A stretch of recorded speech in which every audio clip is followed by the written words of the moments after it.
২০ বছর পরে, এপিসোড ৬। কিছু দূরত্ব থাকে মানচিত্রে, আর কিছু দূরত্ব জন্ম নেয় মানুষের ভেতরে। মানচিত্রের দূরত্ব বিমানে পাড়ি দেয়া যায়, কিন্তু মনের দূরত্ব, সেটা কখনো শুরু হয় কেউ তা টের পায় না। আজ এত বছর পরে বুঝি, সম্পর্ক ভাঙার শব্দ খুব জোরে হয় না, একদিন হঠাৎ করে ভেঙে যায়। আর এটা শুরু হয় ছোট ছোট নীরবতা দিয়ে, উত্তর দিতে দেরি হয় দিয়ে, পরে কথা বলবো এই কথাটার পুনরাবৃত্তি দিয়ে, একজনের ক্লান্তি আর আরেকজনের না বোঝা দিয়ে।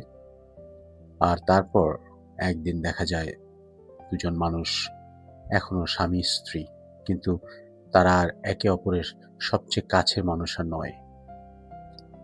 বাবার মৃত্যুর শোক ধীরে ধীরে সময়ের সাথে মিশে যাচ্ছিল। শোক কখনোই শেষ হয় না, শুধু মানুষ শিখে যায় কিভাবে সেই শোক নিয়ে বেঁচে থাকতে হয়। আমি আবার পড়াশোনায় মন দিলাম। দিনে বিশ্ববিদ্যালয়, রাতে কাজ, সপ্তাহ শেষে অতিরিক্ত শিফট। প্রতিটি পাউন্ড স্টার্লিং এর পেছনে ছিল একটি লক্ষ্য: সংসারকে সাপোর্ট করা, ভবিষ্যতের জন্য সেভ করা, আর স্বপ্নগুলোকে একটু একটু করে পূরণ করা। ওদিকে সেও বাংলাদেশে, তারপর আবার সে ভারতে চলে যায় তার পড়াশোনার জন্য, নিজের পড়াশোনা শেষ করার জন্য নতুন করে যাত্রা।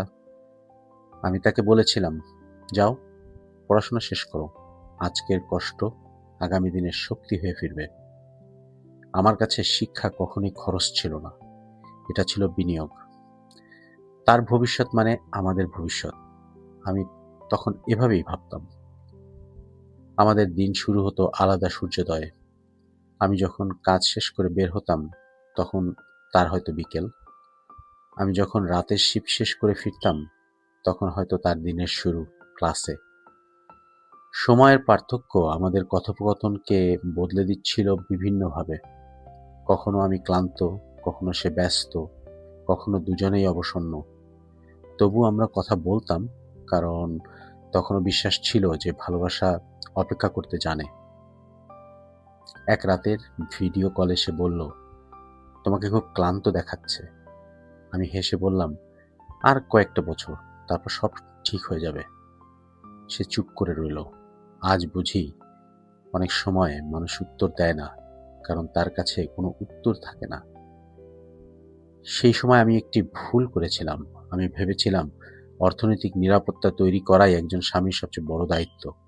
আজ বুঝি, হ্যাঁ, সেটা গুরুত্বপূর্ণ, কিন্তু তার পাশাপাশি আরও একটি দায়িত্ব আছে: মানসিক উপস্থিত থাকাটা।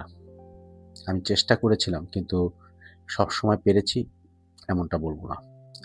হয়তো সেও চেষ্টা করেছিল, সে হয়তো সবসময় পেরেছে এমনটাও না। সম্পর্কে অনেক সময় দুজনেই চেষ্টা করে, তবু সম্পর্ক হারিয়ে যায়। সাইকোলজিতে একটি ধারণা আছে, ইমোশনাল ব্যাংক অ্যাকাউন্ট।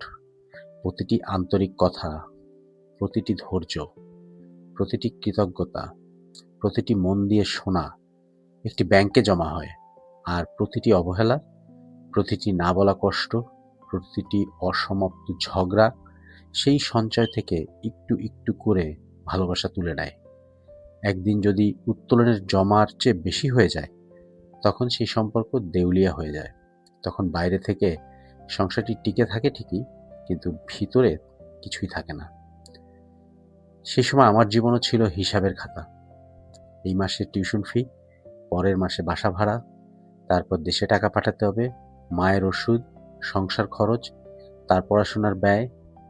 আমি কোনোদিন এসব বোঝা ভাবিনি, কিন্তু ভাবতেও চাইনি, কারণ আমি বিশ্বাস করতাম যে একদিন আমরা দুজন পাশাপাশি বসে এই কষ্টের গল্পগুলো নিজেদের মধ্যে শেয়ার করব।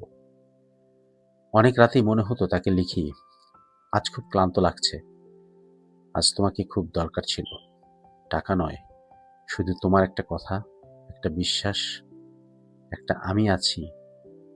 কিন্তু লিখতাম না, কারণ আমি নিজেকে শক্ত মানুষ প্রমাণ করতে চাইতাম। আজ বুঝি, শক্ত মানুষ সে নয় যে কখনোই ভাঙে না। শক্ত মানুষ সে যে নিজের দুর্বলতাও প্রিয় মানুষের সঙ্গে ভাগ করে নিতে পারে। আজ এত বছর পরে আমি নিজেকেও প্রশ্ন করি, আমি কি আরো ভালোভাবে শুনতে পারতাম, আরো বেশি সময় দিতে পারতাম, আরো খোলামেলা বলতে পারতাম? আমি ভেঙে পড়েছি। হয়তো পারতাম, হয়তো না। জীবন সব প্রশ্নের উত্তর দেয় না, কিন্তু প্রশ্নগুলো আমাদের মানুষরাই আমাদেরকে করে। এক রাতে ভিডিও কল শেষ হওয়ার আগে সে বলল যে নিজের খেয়াল রেখো। আমি বললাম, তুমিও? তারপর স্ক্রিন অন্ধকার হয়ে গেল। আমরা জানতাম না এই নিজের খেয়াল রেখো কথাটি ধীরে ধীরে নিজের জীবন ও নিজের মতন করে বাঁচো এই দূরত্বে পৌঁছে যাবে। আর সেই অদৃশ্য পরিবর্তনটি আমরা কেউই সময় মতন বুঝতে পারিনি। সামনে অপেক্ষা করছিল নতুন পরীক্ষা। সে পড়াশোনা শেষ করবে, আমি কর্মজীবনে আরো গভীরভাবে ঢুকব। আর জীবনের বাস্তবতা ও ব্যস্ততার মধ্য দিয়ে ধীরে ধীরে আমরা দুজনেই মাঝখানে এমন একটি নীরব নদী তৈরি করে নেব, যেখানে একদিন সাঁতরে আমরা দুজনেই পার হয়ে যাব। পর্বটি চলবে।